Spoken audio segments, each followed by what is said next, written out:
ce cours dédié pour le Frosh-Lema de Chaya Sarah Bat-Faigele. La question de Betzalel. Jouer au loto et tout ce qui est casino, tout ça. Tous les jeux de hasard, casino, poker. Ouais, est-ce que ça va se marquer, est-ce que c'est... Ok. Alors il y a une loi dans le Talmud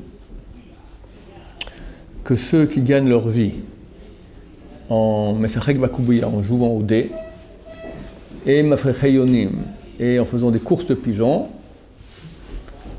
alors ils sont impropres à être des témoins, pas sous les doutes. Ce sont des voleurs. Pourquoi des voleurs? Il y a une notion un peu difficile à cerner pour ceux qui ne sont pas des grands férus, de asmarta lokania. Asmarta signifie je compte sur le fait que. Et ça ne fait pas kania, ça ne fait pas un acte d'acquisition. Je mets de l'argent que je suis prêt à te donner, mais je compte sur que c'est moi qui vais le gagner. Pour finir, je le perds.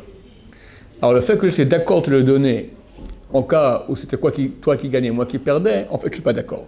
Parce que si j'avais su à l'avance que je perdais, je n'aurais pas donné. J'étais prêt à donner parce que je pensais que je gagnerais.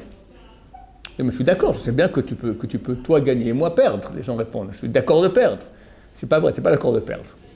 Tu es d'accord de peut-être perdre. Mais une fois que c'est certain, tu n'es pas d'accord. Donc rétroactivement, quand il s'avère que c'est certain que tu as perdu, l'argent que l'autre a reçu, il a été pris en tant que vol. Je suis d'accord de le donner. On appelle ça un vol des Rabbanan. Ce n'est pas un vrai vol de la Torah, c'est un vol des Rabbanan. Mais c'est quand même suffisamment pour nous rendre impropres à être témoins. Maintenant, qu'est-ce qui se passe pour le loto? Rabbi Shlomo Shaul, il a dit que c'est permis. Rabbi Yosef Zatzal, il a dit que c'est interdit.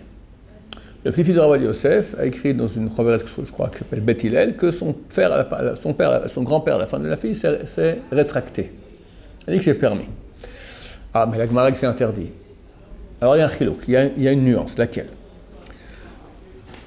La Gemara parle de cas où la personne qui parie, elle pense qu'elle va gagner. Pourquoi? Parce que ce n'est pas un jeu qui ne dépend que du hasard. C'est un jeu où l'habilité ou la force des concurrents, elle est un critère de la victoire.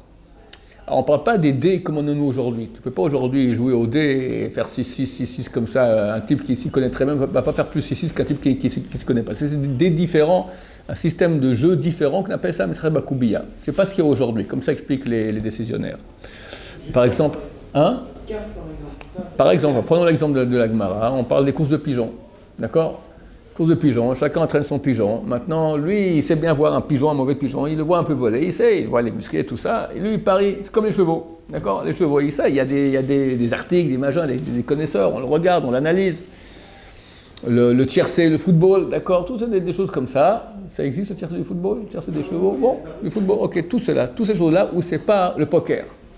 Le poker, c'est pas un jeu de hasard. Tu as des jeux de cartes, c'est le hasard.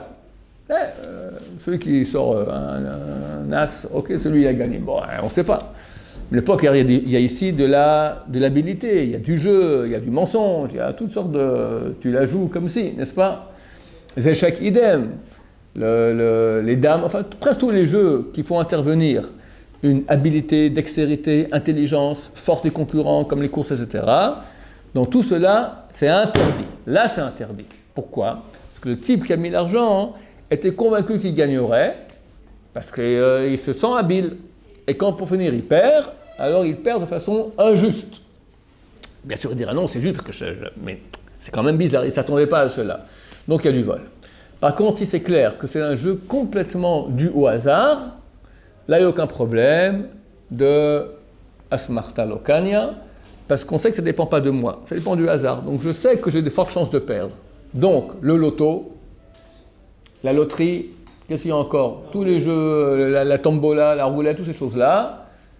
La roulette, c'est ça, c'est pas... il n'y a pas de 1, il n'y a aucune, rien du tout. Ok, très bien. Donc tous ces jeux-là, c'est complètement permis. Il y a de la stratégie dans tous ces trucs-là.